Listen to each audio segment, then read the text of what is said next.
do. Oh, The same two as last.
okay, good morning. How are y'all doing? Some of you might have expected someone else here, like a Geshe. I'm really sorry to disappoint you. I've been asked to fill in. I got the call like last Saturday or something asking if I could do these 2 Sundays. So here I am. I'm going to wing it, which is the theme of these last 2 Sundays. But how many people are here for the very first time today? Just so welcome. Awesome. Wonderful. So this is a little different than what usual Sundays are, so please come back. But you'll get a little bit of a flavor, and you'll get to talk to other people here and see what the Kadampa Center is all about.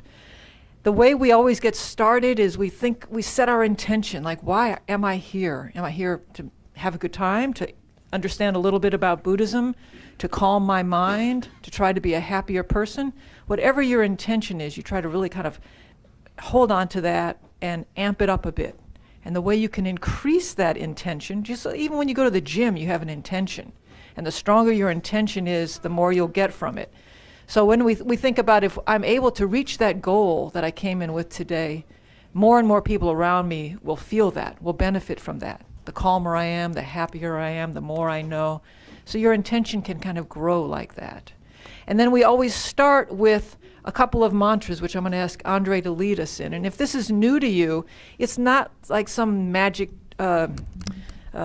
spell we're casting. We're simply saying the words. We're going to repeat two mantras. One is the mantra of compassion. So when we say it, we try to think and hold that feeling and intention of compassion, which it's easier to do these days since you just turn on the news and there's plenty of things to try to help you raise your compassion level. So as we say these words, we can think about how we are repeating the exact same words all the way down the line from a Buddha, unbroken, all the way to our ears, to our mouths. We're also saying something, hearing something, and thinking something all at the same time. So that's the point of it. The point of all of these things, prayers, mantras, is to make your mind and that wish the same thing. All right, so here we go. This is the mantra of compassion. You can find these mantras if you have your prayer book on page 37. It's in the gold book. The white book, I don't know.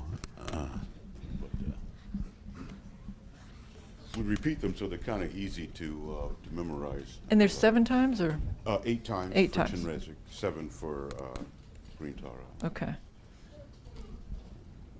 I got a deep voice. I'm going to try to go 1 octave higher so it won't go flat here. Om Mani Padme Hum. Om Mani Padme Hum.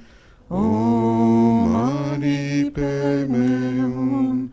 Om Mani Padme Hum. Om Mani Padme Hum. Om Mani Padme Hum. Om Mani Padme Hum. Om Mani Padme Hum. Om Tara Tu Re So. Om Tara Tu Re So. Om Tara Tu Re So. Om Tara Tu Re So. Om Tara Tu Re So. Om Tara Tu Re So. Om Tara Tu Re So. Okay, thank you, Andre. And all the kids, I think it's time for y'all to go to your class now, your fun time. Please make an announcement I'm to any parents who have not enrolled their children in classes. Please follow your children out and take care of that. We have a computer set up for you to be able to do that. Thank you. And I think there's another announcement. You want to make an announcement? You want to come on up here and make an announcement? So, yeah. As you know, one of the reasons why I'm sitting here is because a lot of our Geshis and a lot of our members are out in Black Mountain right now doing this month-long retreat, practice, teachings, and they're coming back tonight. Thus the announcement. Yeah, I just got an email from Jill Marie a little while ago. If you remember, you get emails, and she asked anybody that can help unload the truck tonight to email her, and she'll give you a time. If you don't get the emails, I guess see one of us, me or you, after the teachings. Yeah, Thank come you. in, talk to one of, if you're interested in helping today for any amount of time, you would talk to one of them and then kind of meet here at the center at a certain time or at the storage unit to help unload these trucks that have tons of stuff in there. So thank you very much. Okay, so what we're going to do is just take a minute to kind of to meditate, and can you close that door back there so we can be a little quieter? Thank you. And after we just kind of settle our minds for a couple of minutes, I'm going to lead us on a guided meditation. So get into a comfortable position. If you're on the floor, you can sit in a chair, either way. If If you're in a chair, just make sure your feet are flat on the floor so your knees are pointing forward. And with your posture, the most important thing is that your back is straight as you can have it. You want it to be so that the vertebrae are just kind of stacked on top of each other like coins, so you're not having to stress a lot with your muscles to hold them in a straight line, but that takes a lot of practice. And one of the reasons for the cushions on the floor, and you can do this in a chair now or at home, is to get your hips a little higher than your knees so that it's easier to keep your back straight.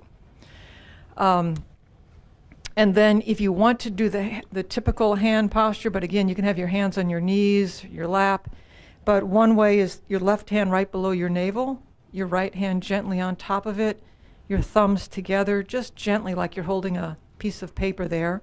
This kind of forces your arms out away from your sides and helps your breathing. Okay, and that's the hand mudra for meditation. And then you tuck your chin just a little bit so that your spine, which continues up your neck, isn't bent at that point. So you tuck your chin, put your tongue at the back of your teeth, your jaw relaxed. You can close your eyes or have them just a little bit open so that light comes in and keeps you alert. And then you put all of your awareness on your breathing, whether it's the sensation of air coming in and out of your nostrils or your abdomen rising and falling. We're trying to gently encourage our mind to rest, to not go running all over the place, which it's still going to try to do. And every time you notice your mind moving away from your count, the counting of your breath, you gently bring it back, as though it's your beloved child or pet. You're not harsh with it. In fact, you're so excited that you noticed your mind moving away, because that flexes and builds that muscle of awareness and attention that we're going for. So one inhalation, one exhalation is count of 1. The next one, inhalation, exhalation, is 2. And you can go up to 10, you can stop at 5 and start over, whichever is your preference. And as you exhale, try to let go of all extra thoughts, worry, tension. And inhale alertness, calm, focus.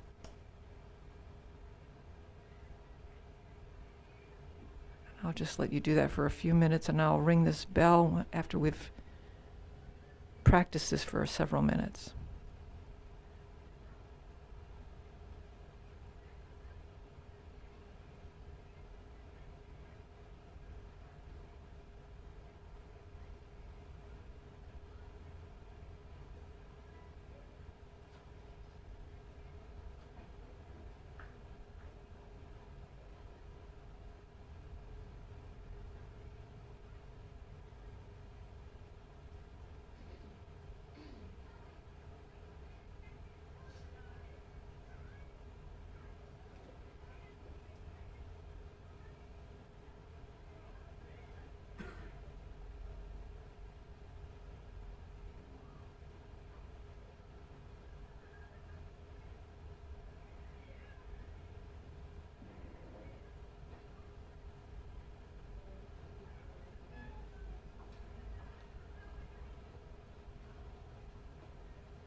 Now I'm going to lead you through a guided meditation. So I want you to pick an idea that you've had. It could be a political idea, philosophical idea, just something that you'll be able to trace back in time. The way that you view anything. Just pick one thing at this point and look at your idea about it now. So say, for example, I look at the way I look at feminism at this point in my life. Just pick something like that for yourself. And just look at your thoughts about it right now in time.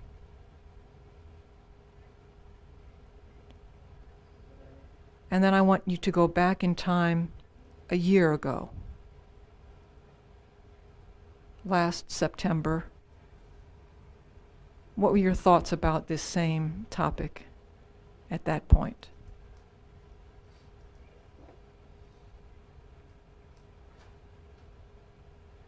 And take a look at it.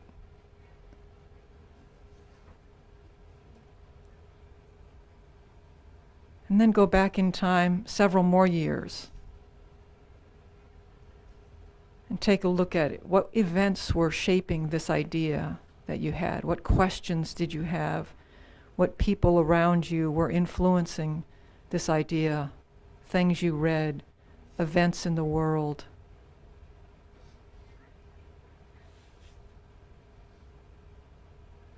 And go back even farther.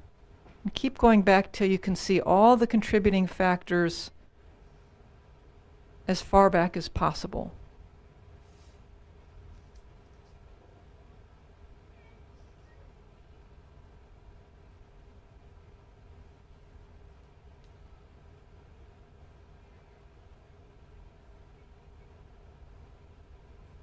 When your mind wanders, try to gently bring it back to this task. Use everything, all the distractions. That's all just grist for the mill. Just noticing what your mind is doing, but then trying to bring it back to this task of looking at this idea that you've held, the things that have contributed to it.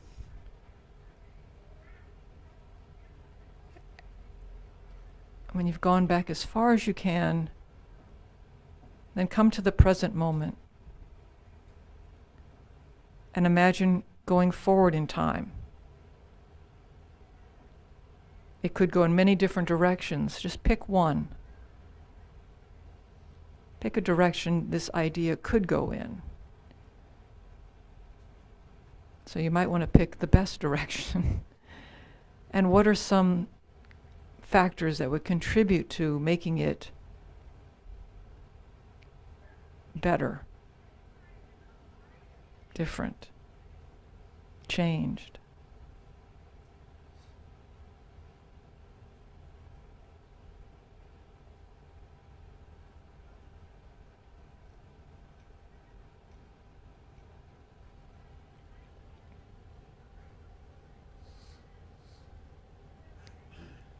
All right, and then come back to the present moment and open your eyes.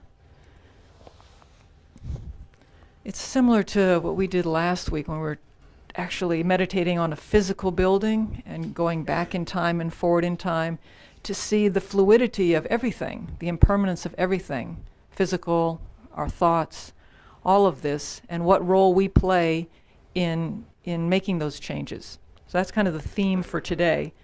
So first I should remind everybody who I am. My name is Steep, S-T-E-E-P, or Stephanie, either one. As I told people yesterday, Geshe-la, who's the teacher, do we have his picture here? He's the one who gave me that nickname. So he used to live in my house when he first came to this country. He lived in my house for about 9 years, and I helped teach him English and how to drive. I taught him how to drive and how to type. And anyway, I thought he was calling me Steve. And I kept telling him, my name's not Steve.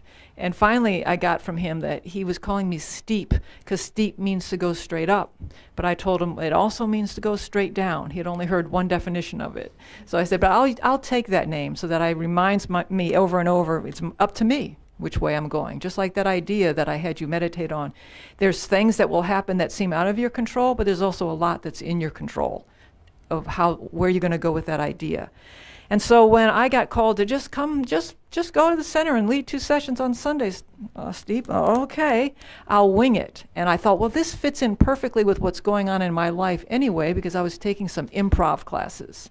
And in improv, which I kind of like even the word improv, because one more letter after improv and it's improve, that's all about. It's just about preparing, but then you just got to stand there in front of all these people and somebody throws out some stuff and you've got to go with it.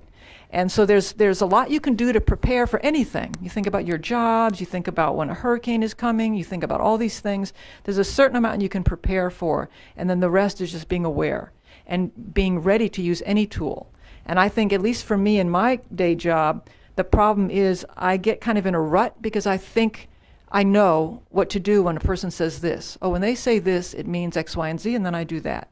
It doesn't always mean that. And I have to train myself to be a lot more fluid and on my feet, and that's what improv does. So the way this also ties in is last week we were talking a lot about how, spiritual lessons, Dharma, whatever you want to call it, isn't just in this room or in a church or in a temple. That's just the practice part. The rest of it is everywhere you go. And I shared with you something I had heard that really changed my world. And it was not in this room. It was because of things I'd learned in this room, but it was actually in an assisted living facility. And then I feel like I hear it all the time around me. So for example, what I've written on the board here is not some great Dharma lesson. It's actually the fundamentals of improv. But I think that they all are very similar. So one of the things is use everything. And it's just also like when we're meditating. I remember somebody telling Geshe-la they were having a hard time meditating because their mother was interrupting them. And he was like, but that's the whole point of meditating, is so that you'd be ready to help somebody who asked for you, not to okay, don't talk to me now because I'm meditating. The whole point is that whatever interruption comes, you're ready. You're ready. So you use everything. You learn how to listen in improv because you're so busy thinking about what you're supposed to do next, you really realize very quickly that you didn't hear what the person said. And what the person says is so important.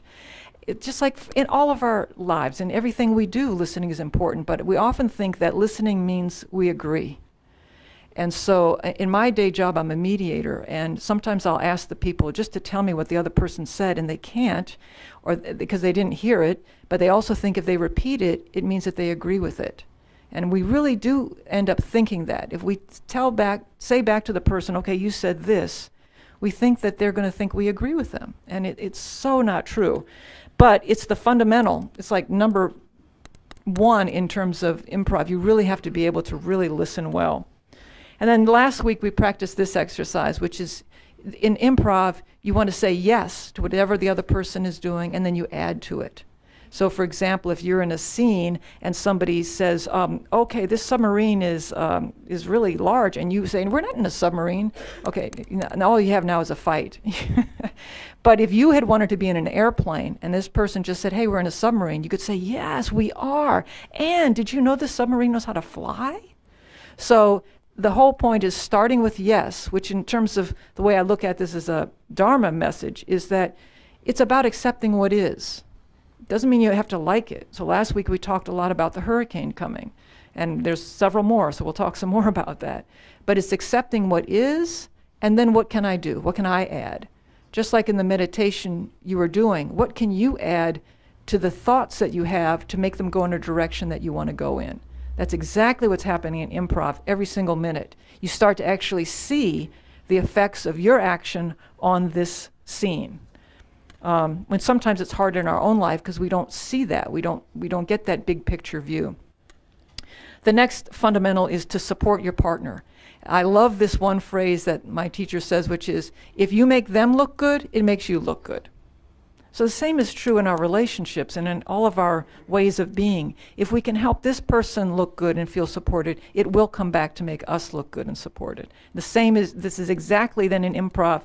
But I feel like an advertisement for my teacher. I should get people are going to be asking me, can I take improv? And the other one is to be present. You have to be really in that moment of what you're doing in the scene and not a few steps ahead or you'll miss the opportunities that are coming. And so I'd just been talking about this with some folks, and I read this, I have this 365 days in Buddhism or something like that. It's really nice quotes for every single day.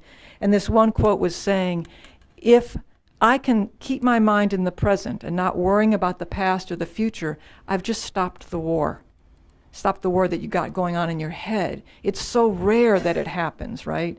That's why people climb mountains and do all kinds of other risky things. When you ask them why they really like it, they say there's a peace in that moment, because their life is on the line, that everything else has stood still. All they're focusing on is where their hand goes and that mountain, rock, or whatever activity they're using.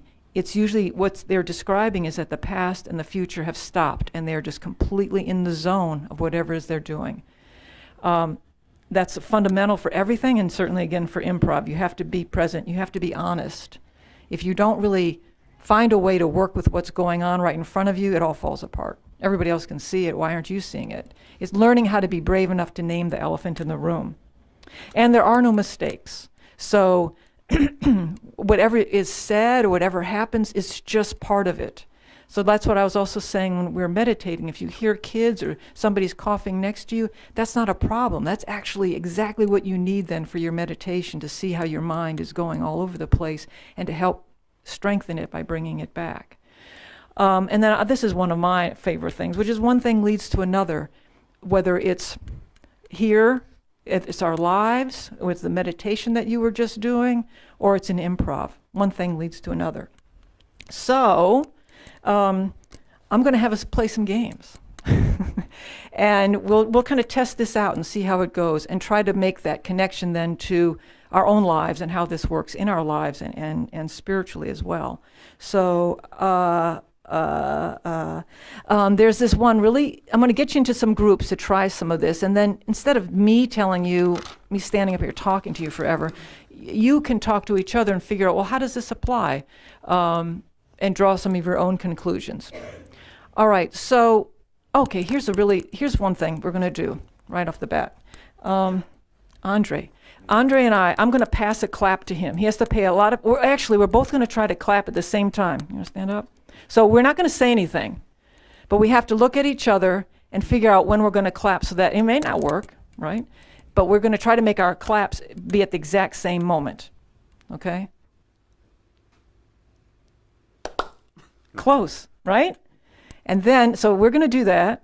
Then he's going to turn to the next person, and we're going to try to pass this clap. At the same time, I'm going to have somebody in the back do it. You're going to turn to your partner. You're going to try to get ready, and you just look at them and try to find, okay, clap together. And then you turn, that person then turns to the next one and pass that clap around while this clap is going this way, and somewhere it'll meet in the middle. Okay? All right. So now you pass to him. Okay, so yeah. You want to turn to him and try to pass the clap, and then he's going to turn to you, and on down.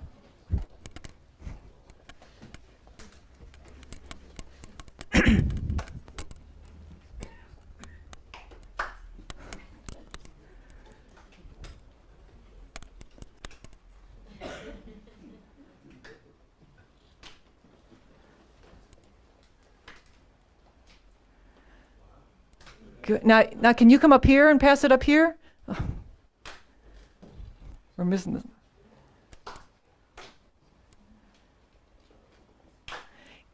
Can you come up here? Come on up here, because they're clapping back here, and we've missed this whole chunk. Awesome.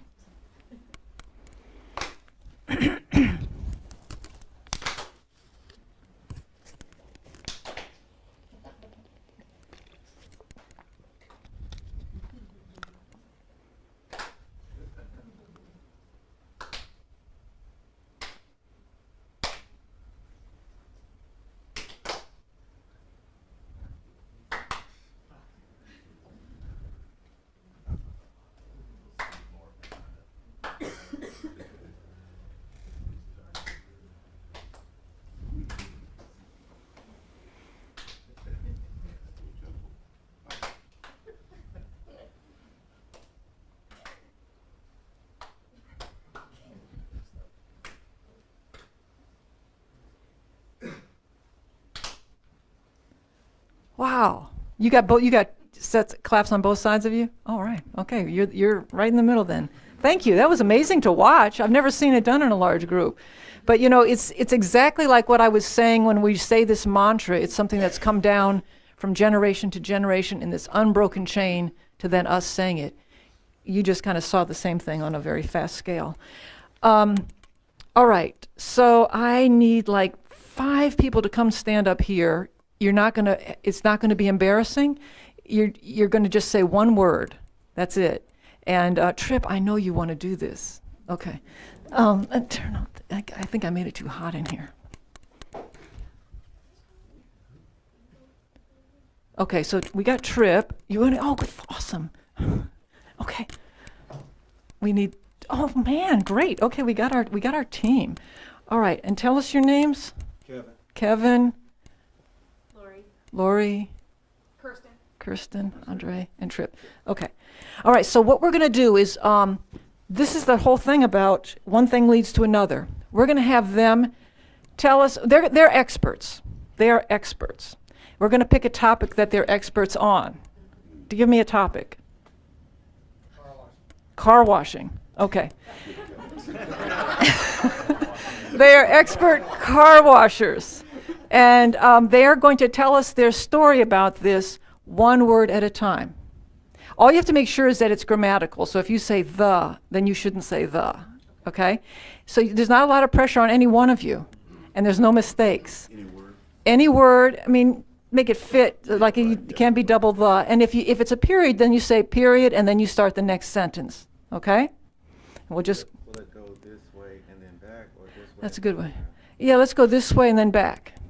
Okay, so after you goes then Lori? Right, Lori. Kirsten will start. Oh, okay. Okay? All right, start us off. Yesterday, I soapy? I'm sorry. I soaped. Yeah. Soaped? Okay, I soaped. The car in the Backyard.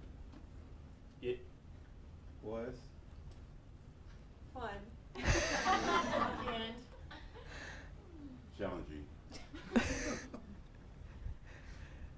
but the dog got Crazy. Period. Aren't they experts? Aren't they amazing experts? Okay. So, what I want you all to do is to get into a group of 4 experts. It'll be easier because there'll just be 4 of you. One will be the interviewer, and the other 3 will be experts at something, anything, could be car washing. And you're going to try this as well, okay? So it'll be a little bit easier because there'll just be 3 of you going around and 1 person asking the question. All right? Make sense? Okay. Thank you very much. So grab 4 people and move if you'd like to. And you might move your chairs. And remember, you're using everything.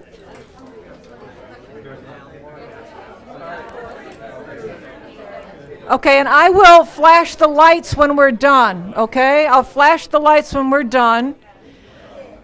You have... Okay, so first of all, everybody, pick your interviewer. Pick who's going to interview. Yeah, like say you're the interviewer, I'm gonna ask a question. and you ask them a question, and they go around and give the answer. And they're experts at something. So pick your expertise. Yes.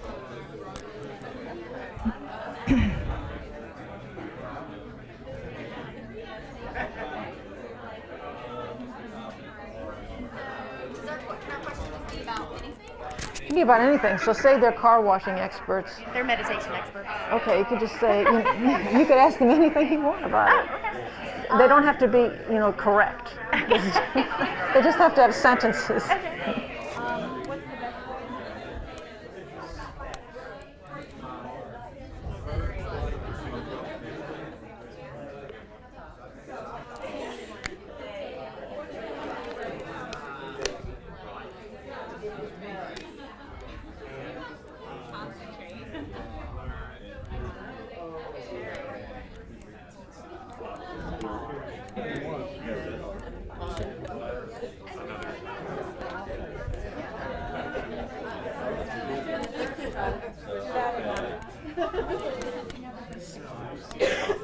Oh, okay, no problem.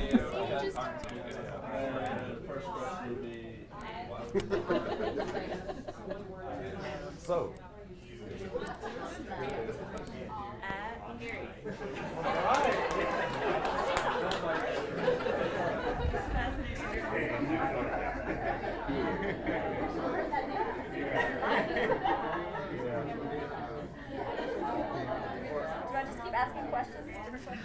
Yeah, or now actually you can switch. So now you're the interviewer. Okay.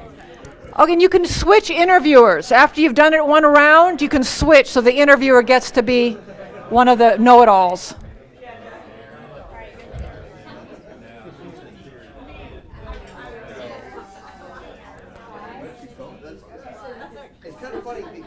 So feel free to switch. You can have a new interviewer, new area of expertise.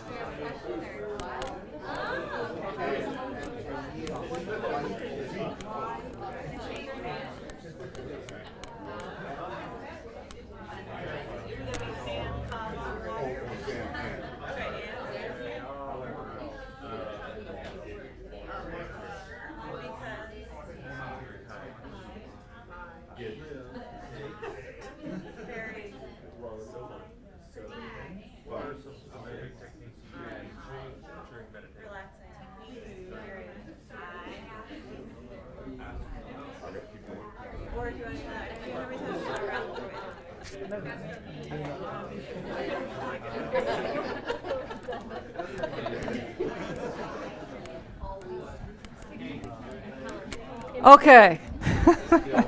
How did that go?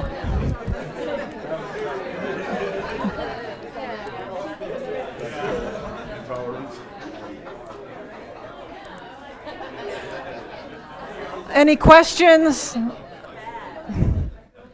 Okay. Everybody get to go around? Okay. So this time, I want you to just get into a pairs because you're going to do a shorter story. And I want you to do, we did this a little bit last week, but someone's going to say something, and then you're going to say yes to it, and then you're going to add something. So we can do an example for them. Can you give me your mic? Yes, and. So that means I'm going to agree with her, and I'm going to add something to it. You want to just say anything? Let's go to the movies. Yes. And I'd like to bring some friends. Yes, and snacks. Snacks are good, yes. Let's bring a lot of snacks. And then afterwards, let's go for a nice long walk.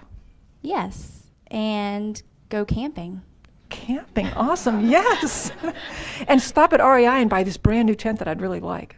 Yes, and try it out in the store. Yes. So like that. You can go to the moon if you want. Okay? You can do anything. This person is going to say yes, and they're going to add something. So it's time to just completely play and have fun with this, but also see how, if you want to change the direction of it, how you're going to say yes and kind of move the direction. Maybe you want to go camping, yes, and I'd like to bring my own bed. Oh, great, or I'd like to bring the tent into the Holiday Inn, whatever you want to do, okay? So get into pairs and spend like a minute or two doing that, okay?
Okay.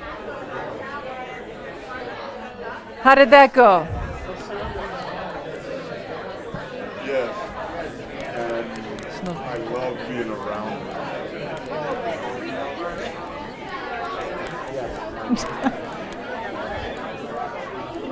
Somebody said something funny back here. Okay.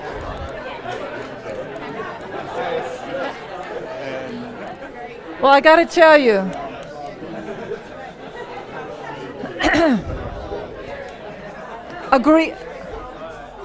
Agreement looks really good. Agreement looks really good from up here. Whatever you all are agreeing to, it goes well with you. So now, if you're still close to your groups of 4, take a minute talking about how this applies to anything. When do you say yes and how do you think this message applies to anything in your daily life? Try to make that thought leap.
Okay, and try to wrap up your conversation.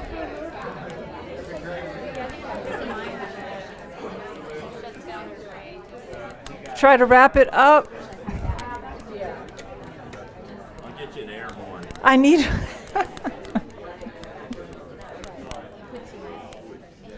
Okay, any thoughts that you want to share with the larger group? My wife and I would have had my wife and I would have had a much better first 3 or 4 years in our marriage if I'd known yes and. Yes, and okay. I know yes, dear. Yes, dear. We're using the mic because some people are at home watching, so that's why. If you're really uncomfortable, I'll just repeat what you're saying. But. I know, that's fine. No, he took the same thing as marriage. Uh-huh. You know, sometimes it's better just to agree with them, and if you want to have your idea in it, just to add to it instead of trying to like make it your own and just have that argument and disagreement starting from the beginning. Uh-huh. Just, Okay. you know, sometimes you just go the yes route. Okay. Yeah. So agreeing to what exactly? Like, agreeing that's that person's idea? yeah. Like, say, Not trying to change. she wants to go do this, and it's maybe not exactly what I want to do. So I'm like, Yeah. yeah, we can do that. Then maybe we can go. Okay. eat at this restaurant because that's what I want to do, so we can get both of our ideas heard. Okay. And Okay. Yeah. Finding the way to do both, to accommodate both, rather than we're so often just looking out for. Well, I really want to do this. yeah. Yeah. Yeah. Awesome. Anybody else? Yeah. I'll bring it back.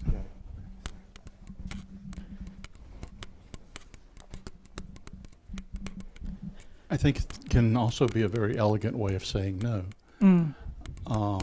just by bringing the discussion around to a different point. Mm-hmm. And it doesn't mean that you have to agree. Exactly. It just means that you have to carry the conversation forward in a positive way. Yeah. That's very well said. I mean, we always we have to say no so many times. I mean, we can't say yes to everything. This doesn't mean that this is just a fun kind of goofy way of practicing it because we so don't do it. But yes, just like listening doesn't equal agreeing, we can finesse this as adults to meaning, yes, I got what is that you want. Yes, I hear you. And this is what I think is important. And so this is, as a mediator, what I'm doing all the time. In fact, when I train mediators, what I tell them is they are always going to be the no or the yes but. As the mediator, you have to hold the space of the yes and, which means I'm hearing what this person wants and I hear what this person wants. And now something else is going to emerge from these two divergent opinions. Okay. Yeah. Can you just pass that to him? I also wanted to agree and add something to that. What Chris and I were talking about is that we're discussing with our children. It's a great way for an opportunity to acknowledge and to bring yes to an opportunity where we're really saying no. Right. And I just wanted to add that. Yeah. Last week, actually, when we were talking about this, we started with a yes but. And these two women and their daughter were sitting there. And later they told me they were really trying to figure out how to say yes and more often because they realized as they were doing the exercise that their whole parenting time is really just yes, but. Yes, but. Yes, but you can't. Yes, but. And how to still set limits and say no, but in a way that receives what this child is saying, Tricky. This is why we're doing it just kind of in a fun, goofy way. But, yeah. Just had a question. I'm not trying to be contrary. Sure. But but. Yeah. And aren't there times when you have to say no, but? Of course. And oh so my that God. can be a positive thing too, right? Yeah. If someone's views are really outrageous, like let's say racism or something like that, Right. Now, so we're going to practice this one too. We've did this last time. There's a lot. I mean, most of the time we're walking around with no. So saying yes doesn't mean that you agree with the person, but it does mean accepting the reality of like, okay, the hurricane's coming. It is coming. And here's what I'm going to do about it. Same thing like with whatever injustice is going on. Yes, this did happen. Doesn't mean I'm agreeing with it, but I see it now for what it is, and this is what I'm going to do. Okay. So, one of the things that I think that really spoke to me with what Chris said was that she said finding a way to say yes. And that's what really spoke to me was that she said finding a way to say yes. Because I think so often, so many times, I'm always saying no to my children especially. No, you can't do this. No, you can't do that. And I'm never really acknowledging them. And so that becomes a very heavy hand. But in this aspect, I'm able to acknowledge them and I'm able to find a way to say yes. And so I think that's the greater point. Because there's certainly times where you need to say no.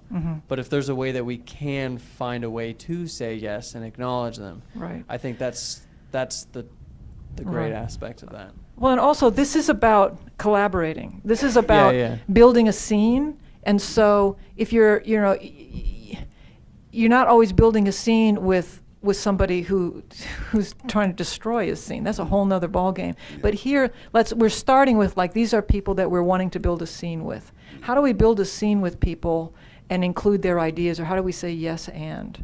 There's so many times we're going to need to say no. We need to draw a line. But you want to say something? I was just going to kind of redundant, but I was in a situation in high school, and these two guys were from different cultures, and they were kind of like going back and forth. But then, like it just kind of dissolved because the guy was like, yes, and you have big ears. And he was like, yes, and you have a big nose. And then they kind of were like, okay. And nothing came of it because it was almost like they talked it out. It's a little different than if you say, Kevin, you got big ears, and I'm just like, what? Oh, no, how dare you call me big ears? And I'm kind of like, you know, but they kind of, it's the funniest thing I ever seen, and it really happened where they. It just diffused it. Yeah, they just diffused it by saying, yeah. Right. And right. you have big feet, you know, and it just kind of went away. And right. Rather than like, as soon as someone says I have big ears, I got to be like, whoa. Right. Like, right. Why you got to do that, you know. Well, let's try this. In your group of 4, and if there's groups that are smaller than 4, there's some groups that are larger than maybe like send somebody over to that smaller group. I want you to just do 1 or 2 rounds in that group of a no. So someone's going to say, and you're going to have to add to it. If you just say no, there's nothing for the other person to say no to. So if somebody says, let's go camping. No, I'd really much rather go sailing. And then the next person passes it around the circle. No, I don't want to go sailing. I'd really like to go listen to some music. No, music is much too expensive. No, it's not, and go around in a circle. Does that make sense? So you're just going to go around your circle saying no. Without a but. And then I'm going to flash the lights, and you're going to do a yes, but. So you can do the same thing, but now it's yes, but, blah, blah, blah, whatever the issue is. You can do a trip. You can do that you're planning an event.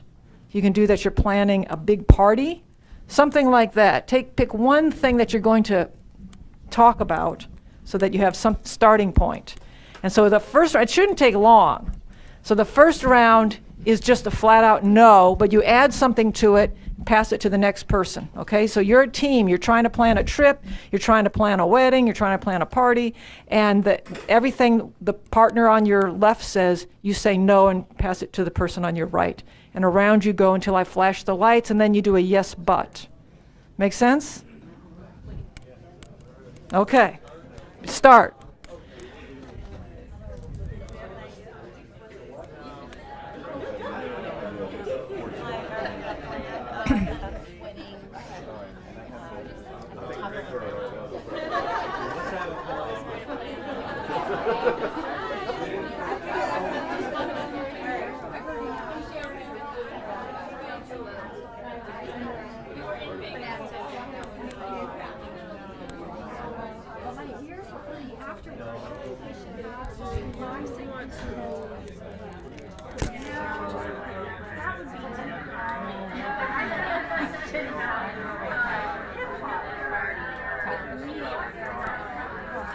Those are so messy.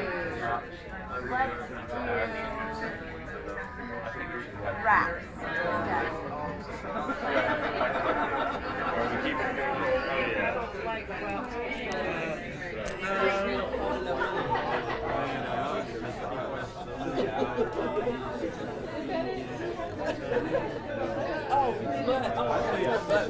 Now we do the but. Now you do no, yes, but.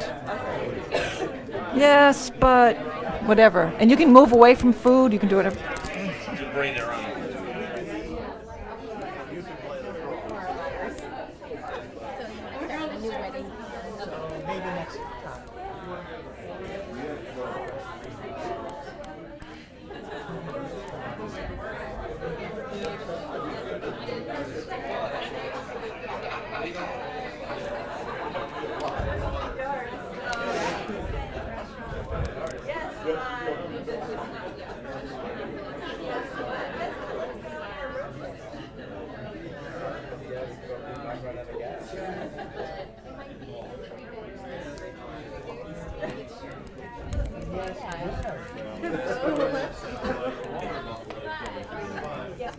That's a good idea.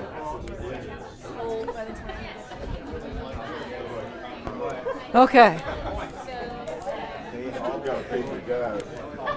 All right, how did that go? All right.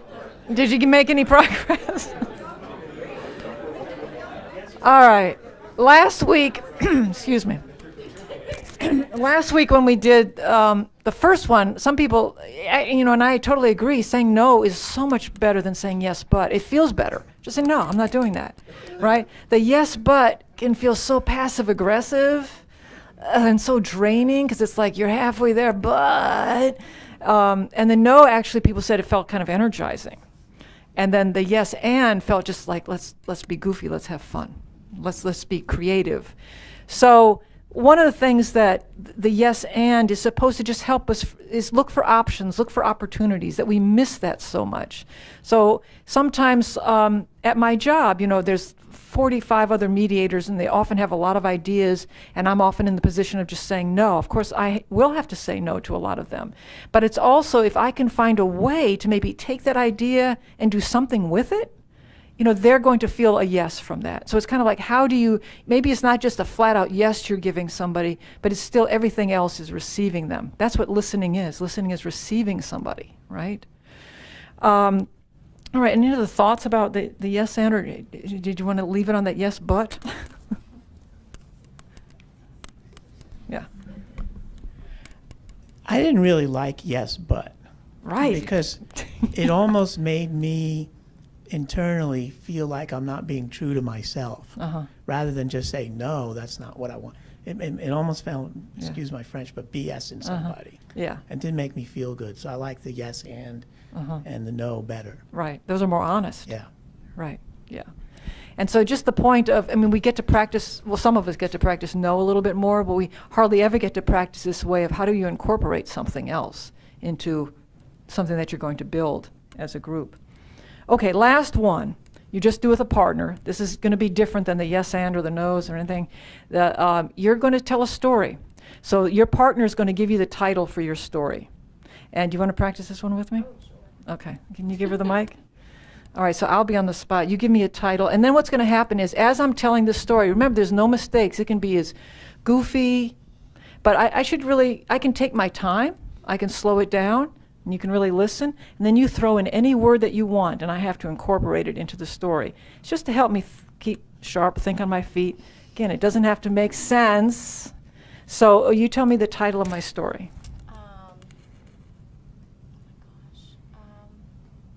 The Three Little Pigs. Oh, okay. The Three Little Pigs by Steep. I was driving to the center this morning, and I saw the first little pig next to the fairground on a leash. And this guy was walking. I actually saw that pig this morning. It happened. She's not lying. Okay, good. And so then you can just throw in words. So that was the first little pig on a leash from the Cupcake. fair. And his name was Cupcake. So cute and pink with white icing on his back. It was just the cutest thing. So I couldn't wait to see the next little pig. Bacon. And right around the corner, there he was. His name was Bacon, which I hope doesn't mean what's going to happen to him in his life. So, I jumped out of my car to tell that guy that was a really bad name for his pig, because I had, yeah. So actually this job is turning out to be harder than my job, right? But I'm now thinking I'm going wild with this story, okay? So that's what I want you to do. You can throw in the words faster or slower, but you're supporting each other. So I'm not saying, no, I don't want to do the three pigs, Just go with whatever comes into your mind and run with it and then have this other word come in. Okay. So you have about, and then switch roles. So take about 2 or 3 minutes for each story. 3 or 4 minutes for each story. Okay? Any topic.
I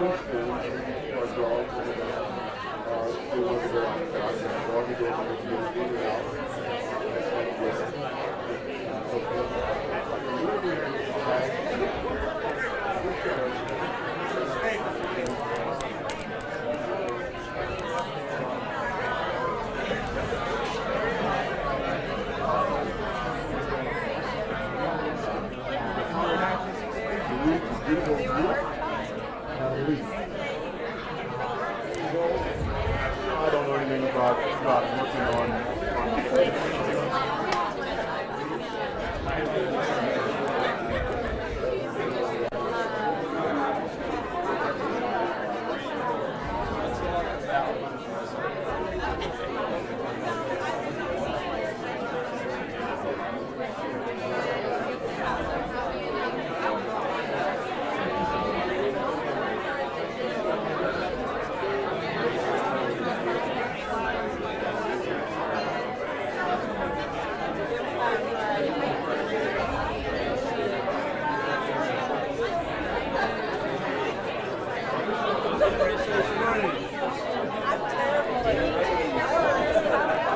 Did you both get a chance? Okay.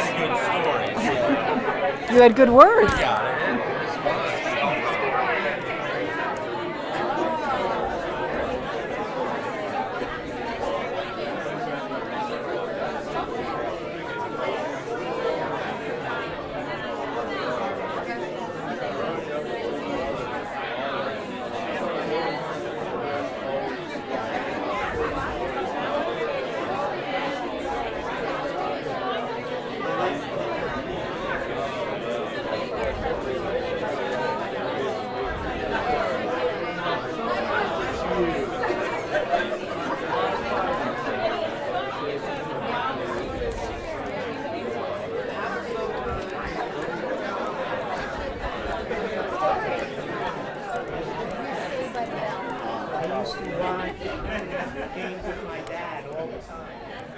All right. How did that go? Sorry to interrupt the stories. Look like y'all had a lot of good stories going. Well, I appreciate you tolerating my improv with Dharma this morning.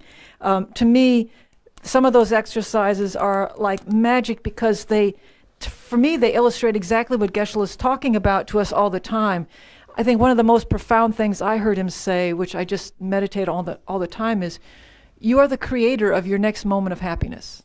It's not coming from something outside of you. We often think it is, but you are the creator of your next moment of happiness. That doesn't mean that we have to be Pollyanna-ish and ignore what awful things are happening in front of us. But we are also contributing. What are we going to do? What are we going to say? How is this going to affect us? That we are more creators than we think we are. And so these kinds of games to me just show me and kind of loosen up that whole creative spirit. So if you do any kind of artwork, you've got to kind of loosen up that whole vibe first of all. We're all artists. We're all contributing to our mind stream every moment. And it's these kind of exercises that I think kind of plant that seed to then go out in the day and see, well, what am I going to do with this that just came my way? I had no idea this was going to come my way. What am I going to do? What are my choices? This improv teacher will stand in front of us and he'll say something and he'll ask for each of our different responses to it. And he'll say, see, each of those responses is valid, but it's each a different way that the tennis ball came back to him. So like he stood up there and he said, oh, I'm so tired of holding in my gut. Okay, so one person said, oh, you're not fat. Another person said, why are you worried about that? I said to him, oh, that sounds exhausting. And he said, so each response is completely fine. It just means it's a different thing that came to me. So each way you even think about what's coming your way, each way you put something out into the world, they are leading to something else. So one thing leads to another. And it's worth it to try to get that big picture view of our lives, of our thoughts, of our history in order to see that kind of river of consciousness that we are. And we are the keeper of this moment of our river. So I often liken our mind stream, our consciousness, which is beginningless and endless, as this river. And if you've ever been in New York and you look down one of those streets and saw like the East River through all the buildings, you just see this little piece of water. If you didn't know that that was a river, you might think that's it. There's this one block of water over there. Then you watch it for a while and you might see a boat come through it and you go, oh, it's actually more than just this little piece. So it's kind of like that. We identify with this little piece of our river without seeing that big picture view. So if we can use logic to see, oh, there's more than just this. There's more than just steep in this river of consciousness. But I am the keeper of this river of consciousness now. I can clean it up. I can put a lot of garbage in it. I can put gold in it. I could dye it green. There's all kinds of things I can do with it. Yes, I've inherited some stuff that may not make me always happy, but I have so much power at this point to do something with that river. And that's the whole point to me of spiritual lessons, is to empower me to do something to move this forward. And as this moves forward in a positive direction, all the other people around that river will also benefit. So learning how to keep my mind going in the right direction is so worth it. So worth everything I'm exposed to. Every improv class, every mistake, every little piglet I see, every little thing is just something that I can work with. And of course, I have to give myself lots of pep talks along the way, but that's what this is all about. So we're going to end with the way last week we were doing these, we said these mantras that they've been doing at Black Mountain together as a group. This mantra is the mantra to basically reduce the suffering of natural disasters, and we've got a lot of natural disasters kind of going on around us. We had a pretty good discussion last week about why we would want to do this, and I thought a lot about that conversation, and it goes along the lines of what I was just saying about what you're putting into your mind stream. There's this story I read about this Chinese monk who had to escape China a long time ago, came to this country during the Cultural Revolution, lived in Woodstock or somewhere, and then was able to go back to China, and he wanted to rebuild this small monastery that he'd been a part of in his youth. And so there he was in China rebuilding this monastery, and his friends there were telling him, you're being ridiculous, that they're just going to tear it down again. And he said, well, then that's their karma, to tear it down. That's what they're putting in their mind stream, is to tear it down. What I'm putting in my mind stream is to build it. So he could see beyond that building. He saw what he was doing was creating karmic seeds that were going to ripen at some point in the future, and building that monastery. That's what he was most concerned about. If somebody else was going to tear it down, that's their business, and that's what they're going to have to live with. So similarly, when we're saying these mantras, we're putting something in our mind stream about the hurricanes that are kind of headed this way. Think about the fires. It's going to benefit our mind streams to be wishing something positive for our fellow beings on this planet. So Brian's going to put it up here, and you'll hear them say this, and then we'll just sit for a couple of minutes. We'll try to. Is this the part, Brian, where it's slow in the beginning, or is it? Okay, yeah, I think it starts slow. So if you don't want to say it, that's totally fine. You can just listen. You can meditate. We're only going to do this for a few minutes.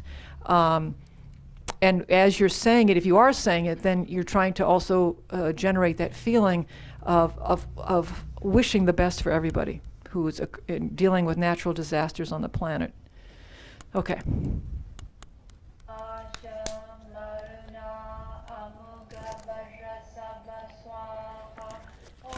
Sumbani sumba haratsara mahapasha Valuta amoga vasha sattva swaha Om sumbani sumba haratsara mahapasha Maruta amoga vasha sattva swaha Om sumbani sumba haratsara mahapasha Maruta amoga vasha sattva swaha Om sumbani sumba haratsara mahapasha Maruta amoga vajrasattva swaha Om sumbani sumba haratsara mahapasha Maruta amoga vajrasattva swaha Om sumbani sumba Haratsara Pasha Maruta Amogavaja Sattva Swaha Om Sumbani Sumba Haratsara Mahapasha Maruta Amogavaja Sattva Swaha Om Sumbani Sumba Haratsara Mahapasha Maruta Amogavaja Sattva Swaha Om Sumbani Sumba Haratsara Mahapasha Maruta Amogavaja Sattva Swaha Om Sumbani Sumba Haratsara Mahapasha Maruta Amogavaja Sattva Swaha Bani Sumba Haratsara Pasha Swaha. Okay, awesome. Thank you all. So take a minute to, you can close your eyes if you want. Actually, who are you going to say which page is it on? The